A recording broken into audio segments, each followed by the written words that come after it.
Alright guys, welcome back to the channel. In today's video, we're going to check out another video called 15 Best Gacha Games You Should Play in 2025. So, this year is definitely going to be packed when it comes to gacha games. We got Ananta, we got Arknights Infield. If you guys didn't know, Seven Deadly Sins Origins, I think is coming out this summer, 2025. Since it's made by Netmarble, a lot of you guys are skeptical about the game, and I don't blame you guys. But I might check out that game as well. But this year is going to be really huge when it comes to new upcoming gacha games. And since, we experience, shitty games like, for example, Genshin Impact and multiple other gacha games that are just stagnating over time, these new games now have to exceed our expectations in order for us to actually play this game, in order for us to actually spend time playing these games. Because if these games are not as good as Genshin Impact or better, then there's no point of us even trying these games out, because it's just going to be another Genshin Impact copy, and nobody wants to deal with that. I hope that these games bring something else to the table. They do a lot of things different, like, for example, Ananta. The fact that the game is like a GTA gacha game, that's what makes it very unique. So that's what a lot of people are looking forward to. But let's not waste any time, and let's go ahead and check this out. Epic for gacha fans. We've got Ananta, Neverness to Everness, Arknights in Field, Azur Lane, and so Ooh, let me many go more back like real quick. Neverness to Everness. Man, R5 is hold going up. to be epic for gacha fans. We've got Ananta, Neverness to Everness. Okay, I'm not gonna lie. When it comes to Neverness to Everness, let's be real, guys. Ananta completely annihilated this game. It completely annihilated this game. So I don't know if I'm gonna play this game for a long time. I'm definitely gonna check out Neverness to Everness, but I don't know, man. It really depends, bro. It really depends. If it ends up being a really good game, then it could be like a side game to like Ananta or Arknights Infield. It really depends. But I'm gonna be real with y'all. As soon as they showed the Nanta trailer, Neverness to Everness just got destroyed. Let's continue. Everness, Arknights in Field. Okay, hold up. This looks amazing, by the way, guys. Yo, I'm hyped for Arknights Infield because this game looks unique, bro. UI, everything about it looks really unique, man. I'm excited for this game. Azur Lane, and so many more hyped releases on the horizon. But while we wait for those, I wanted to share my top 15 gacha games you can play right now. These are the games that have been keeping me hooked, and I think you'll love them too. So, without further ado, let's get into the countdown. Number 15. Aether Gazer is a gacha game with a cool cyberpunk aesthetic. Ooh, okay. I used to play this game. I stopped playing it because I got bored. But I think Aether Gazer, it has potential to be a great game, but at the same time, it's very similar to PGR. It really is similar to PGR, but another I gacha really game, like nothing the too character serious. designs and combat animations. The gacha rates for top-tier characters are a bit low, but the game is generous with free resources, making it free-to-play friendly. A pity system helps mitigate bad luck. If you like action RPGs with strategic combat and don't mind a bit of a grind, Aether Gazer is worth checking out. Number 14. Path to Nowhere's dark, cyberpunk aesthetic and compelling story immediately grab. I heard that the story for Path to Nowhere is actually pretty good. The reason why I don't want to play this game is because of the gameplay. The gameplay is just not my style. I don't like the gameplay at all. I'm just not a fan of it. Like this right here, 15. let me play for y'all. Path to This right here is just really boring to me. It really is boring, and I just don't like it at all. So that's why I'm not playing the game. But if the Nowhere's story dark, is good, cyberpunk that's aesthetic nice. and compelling story immediately grabbed me. The I'll say the gameplay is a designs, mix the of designs are real-time really cool strategy and too. RPG, demanding actual thought and positioning rather than just auto-battling. To be honest, it's not the most generous gacha, but it's far from the worst, and the focus on strategic gameplay over just collecting 5 stars makes it feel much less pay-to-win. Overall, Path to Nowhere is a visually impressive, strategically deep, and Looks like a good surprisingly game, free-to-play friendly but gacha game that I I'm ain't playing enjoying it. a I don't lot. feel like it. Number 13. PGR. Man, I remember playing this game at global launch, bro. PGR was fun. It really was fun. It's just that, gacha games, some like, how can I say this? The attention span for people who play gacha games is not, it's not that effective. Like our attention span is very, very short, and we can only enjoy these games for like a month or so, and then we just drop it and move on. But I've been seeing a lot of great things about PGR when it comes to new characters, updates. gameplay and all that. It's actually pretty dope that the fact that the game is still going really strong until this day. Really good. Punishing Grey Raven is not your typical auto battler gacha game. It's fast-paced, skill-based, and requires actual player input. It feels incredibly engaging and rewarding when you nail a perfect combo. Also, I think the game is relatively free-to-play friendly. They're pretty generous with giving out in-game currency, and you can earn a decent amount through daily missions, events, and completing story This content. looks While no amazing. gacha game is perfect, Punishing Grey Raven strikes a good balance between monetization and player enjoyment, and it's definitely one of the best mobile gacha games I've played. Number 12. Disappear. What is this? Wait, hold up. I think I know this game. Is it oh shit. I think I forgot what this game was called. Let me play it. Epic 7 is a great mobile Epic 7, RPG yeah, by Epic Smile 7. has been around since 2018, and it definitely holds. I tried this game before, but I dropped it like 2 days later. I just dropped the game 2 days later. If the game can't, if the game just can't keep my attention for like at least a week, I drop it. I'm not gonna force myself to play the game. I'm just gonna drop it. Holds up. Epic 7 is known for its generous rates and fair monetization. You can totally build a strong team without spending a dime, though patience is key. The story itself is decent, but where Epic 7 shines is in its strategic turn-based combat. Team building, gear optimization, and mastering the unique turn order system create a really engaging gameplay loop. It can get grindy in the late game, but hey, that's gacha for you. Number 11. Girls Frontline 2 is a fun tactical RPG with amazing graphics and Okay, this game, I will say this game, I think it's players still play this game, but me personally, I just think the game died because no content creators are just covering this game at all. Like once every single content creator stops covering a gacha game, it's over. Like the game is dead, right? The game is dead because there's no exposure, and it's mostly just people playing a game and just enjoying it, and that's pretty much it. That's the way I view gacha games. If not a single content creator is covering that game, the game is dead. There's no popularity for the game. It's over. Like there's just no exposure, right? The game is just not popular anymore. But Girls Frontline 2, I did play this game, and I will say, I think I played it for like a month, and then I dropped it.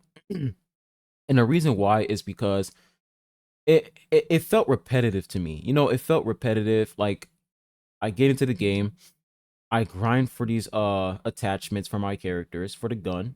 Right, I get these attachments, go through the store or whatever, and then that's it. I feel like it got a little bit repetitive. There's a lot of game modes in Girls Frontline 2 Exilium, but to me it just feels like another gotcha game. It doesn't feel like another game, another unique game. It just feels like another gotcha game. That's pretty much it. So I think Girls Frontline 2, it's a decent game overall, but compared to all the other gotcha games I've played, it's nothing too crazy. It just feels like another recycled gotcha. That's just my opinion. and a good story. The 3D models are a huge step up from the first game, and the animations are chef's kiss. Gameplay-wise, it's got that tactical depth I love. I've spent days tweaking my squads and figuring out the best strategies. It's definitely a grind if you're free-to-play player, but they do give you some freebies. And yes, there's fan service, but it's not too in your face. If you like strategy games and don't mind a bit of a grind, I mean, duh, there is gonna be fan service. Honestly, if you're going into a game like, let's say, Nikke, uh, Girls Frontline 2 Exilium, Love and Deep Space, if you're gonna deny that these games are Gooner games or they're like fan service games, you're just fucking delusional. You know what I'm saying? You're just delusional. Like, if you're gonna go into these games and you know what these games are for, like the premise of these games, which is gooning, and you're like, I'm mad at the fact that these female characters have fat asses. What? Like, that makes no fucking sense. It makes no sense why people complain about that shit in these type of games, bro. Like, I understand if they were to put fan service in like a game where that's not the premise of the game. Like, for example, what's a good example of a game where there's not a lot of fan service? I have no fucking idea. But anyways, actually, let's say Cookie Run Kingdom, for example. Imagine like they make a cookie and that cookie has a fat ass. I'm pretty sure a lot of people will be mad about that, rightfully so, because these are cookies, and a lot of kids do play that game. So it's understandable with those type of games. But when it comes to games like Nikke, Girls Frontline 2 Exilium, Love and Deep Space, you know, Tears of Themis, all these games, they're meant to be gooner. They're meant to be for gooners, bro. They're meant to have fan service. That's just that's what it is, man. That's just what it is. And if you're gonna play these games knowing that, but then you're still mad about it, I don't know what else to tell you. Give it a try. Number 10. What the fuck is this? I have Guardian never Tales seen is this an game absolute before. treasure Oh, in the Guardian Azur Tales. landscape.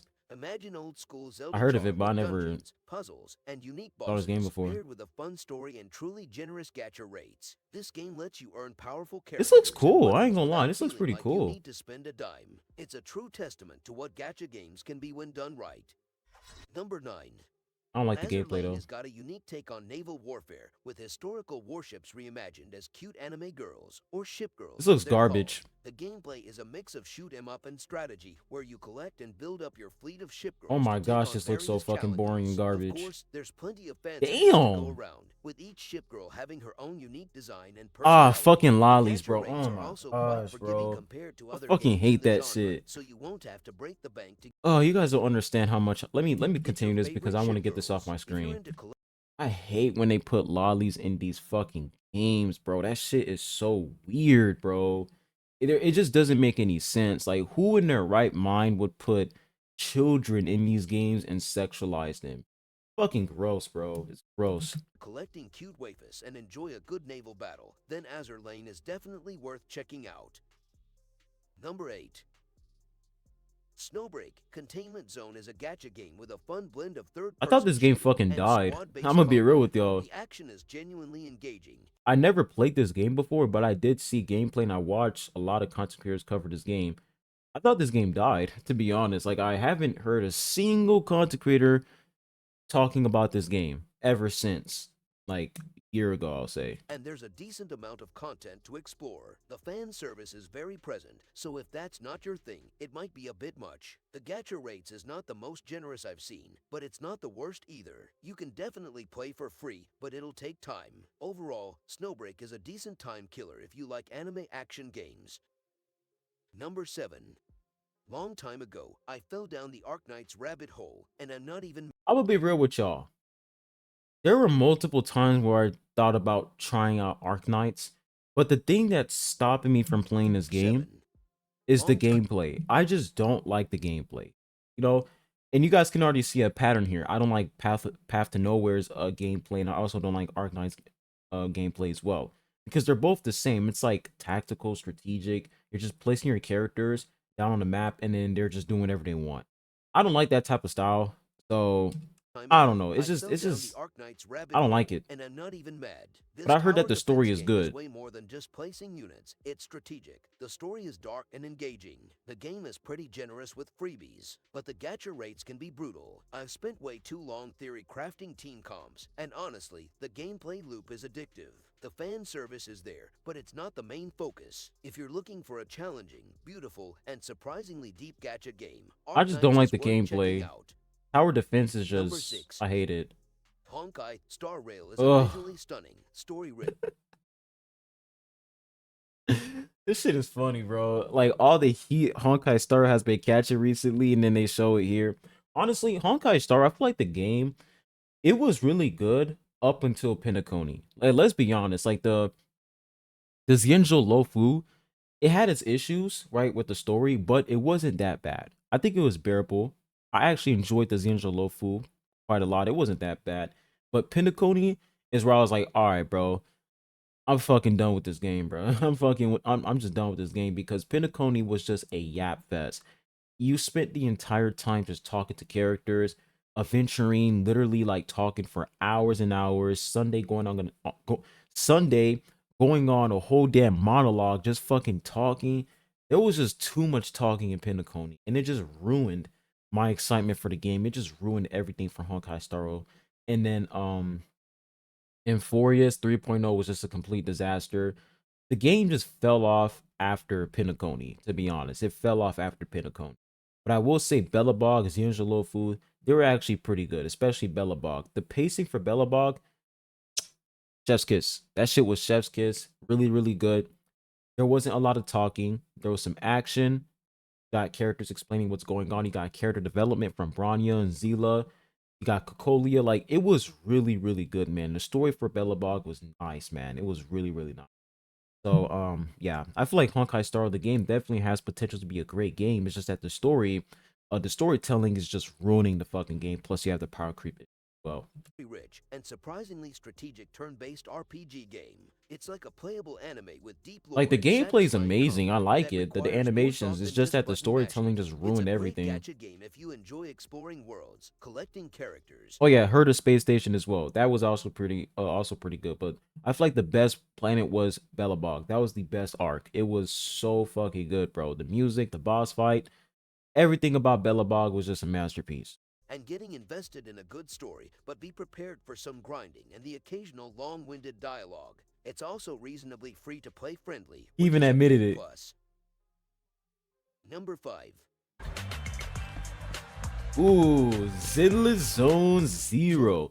Honestly, I think this game, the Zenless Zone Zero, I think this game does really well when it comes to attracting the right audience, because I haven't heard a lot of issues when it comes to ZZZ. The only thing that was major about ZZZ was the TV, right? The TV thing, the TV system, it was garbage. But I heard that they fixed that. So ever since then, I think ZZZ's been chilling. You got a skip button. The storytelling is pretty good. I think the game is doing pretty well. But I'm Zenless still not gonna Zone play it Zero though, is the new mobile gacha because I don't game from enjoy it. hoyoverse, the folks behind Genshin Impact.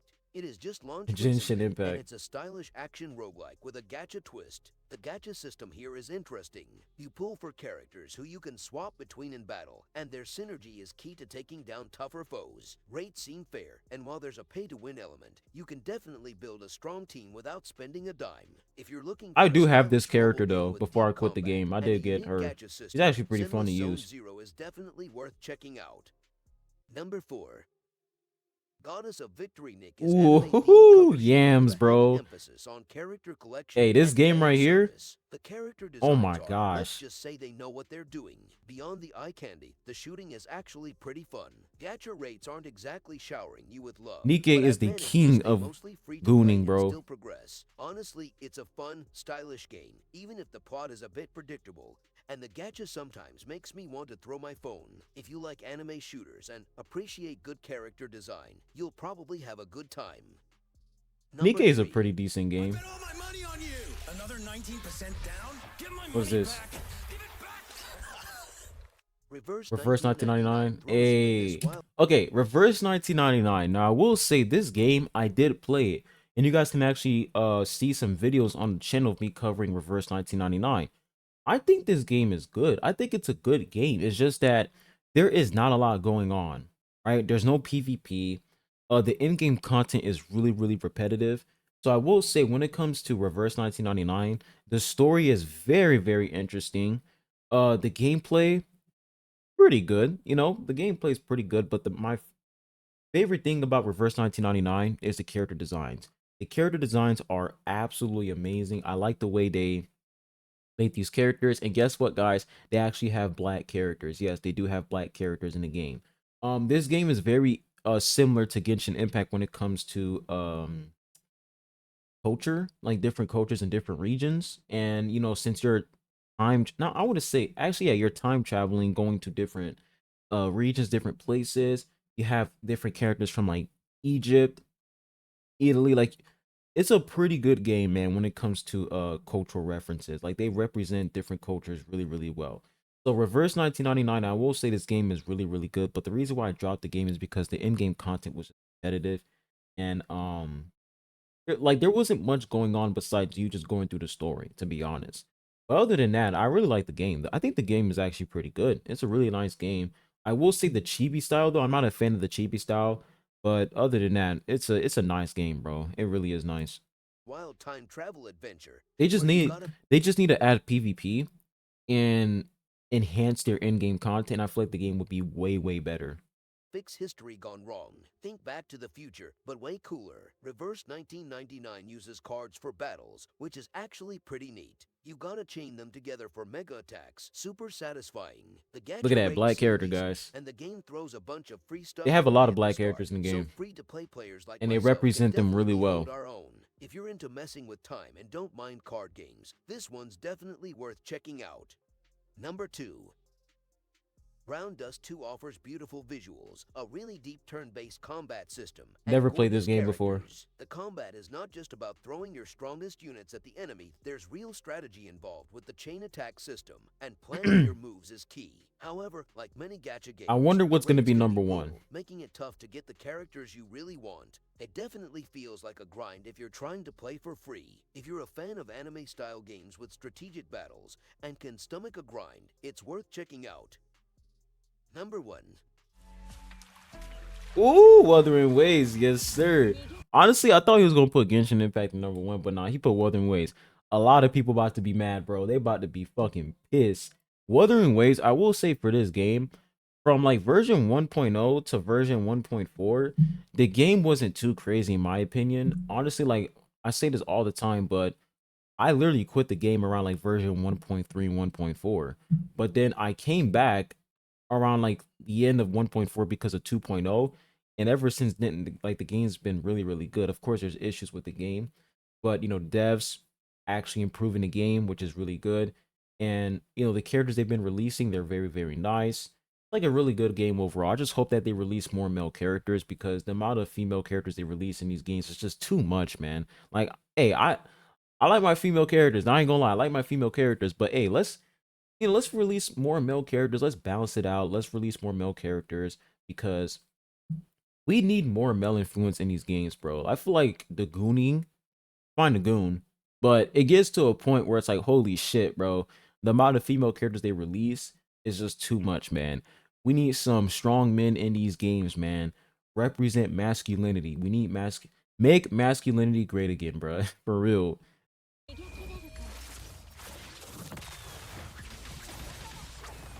Wuthering Waves has totally hooked me in. I'm obsessed with this game right now. Seriously, the open world is gorgeous, and I've spent hours just running around and fighting monsters all day. Yeah, my boy's The definitely a character crew designs robot. are amazing, and the gacha rates haven't been too cruel to me Certified so crew far. robot, The guys. story is interesting enough, but honestly, I'm mostly here for the exploration and the combat. If you're looking for a gacha game with a beautiful open world and super fun combat, definitely give Wuthering Waves a try. Based. Honorable mentions. A classic action gacha with a compelling story, gorgeous anime style. I used to play Honkai Impact Third. I dropped this game, but I think Honkai Impact Third was pretty good. Nothing too crazy though. And deep combat mechanics. It's a long The graphics were trash, but I'm not surprised because it's a pretty old game. Art style and a gripping narrative. Prepare for a mature and Limit thought-provoking Company looks experience. cool. The open world gacha that redefined the genre. Explore a massive world, collect a diverse cast of characters, and enjoy a compelling story. Oh, this game has so much fucking potential, man. So much potential, and then the devs just destroyed the fucking game. The devs and the community just killed the fucking game.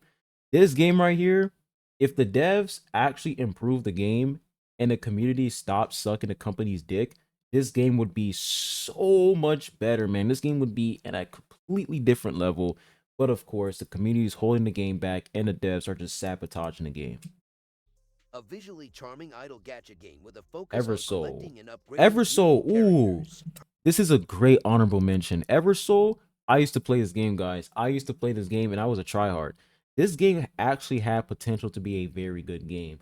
But it just fell off because I don't know. I honestly don't know why the game fell off. I enjoyed the game. I just stopped playing it out of nowhere. I don't know why, I just stopped playing it. But this game was actually pretty fun. Perfect for those who enjoy a more relaxed, Really fun game. A gacha game with a massive roster of iconic characters from the Fate universe. If you're a Fate fan, this is a must-play. Alright, that's it for my top 15 best Yo, gacha Arknights Infield looks amazing, guys. I can't wait to play this fucking game. When this game releases, oh my gosh, the channel's gonna blow up. in 2025 video. I hope you enjoyed the list and found some new games to try. Remember, this is just my opinion, so feel free to share your favorites in the comments. W video, man. W video. And once again, guys, this is his opinion. I mean, let's be honest, y'all. it doesn't matter if it's your opinion. People are still gonna fucking attack you, even if it's your opinion, because these people take these games on too personally, and they're like, well, if you don't like my game, if you didn't put my game in first place, then fuck you. It's actually sad. But I'm actually surprised he didn't put Cookie Run Kingdom in this list. Cookie Run Kingdom, guys, I was an absolute Cookie Run Kingdom tryhard. I might get the game again because I actually do like Cookie Run Kingdom. It's actually pretty fun.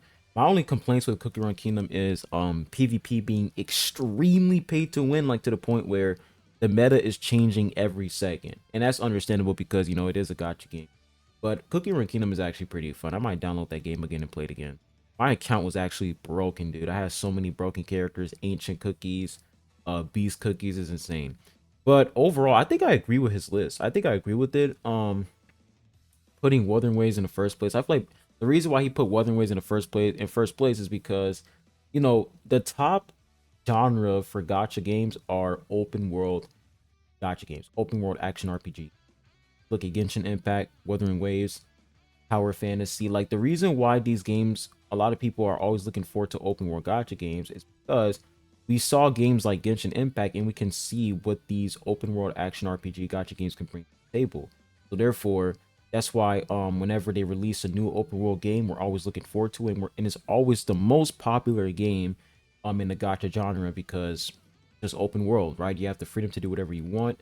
You look at Ananta, open world. Neverness to Everness, open world. You look at Arknights Infield, it's also kind of open world as well. So I think that's the main reason why he put Wuthering Waves in the first place, because the devs have been improving the game constantly. You got echo loadouts, all these things going on in Wuthering Waves, which is really, really good. So overall, great video. Make sure you guys go and subscribe to the channel. Really appreciate it. I'm gonna put the link to the video in the description down below. And I hope you guys have a good one. And I will be releasing another video in a couple hours once I get my new camera. But thanks for tuning in, and I'll be catching you guys on the next one. Adios.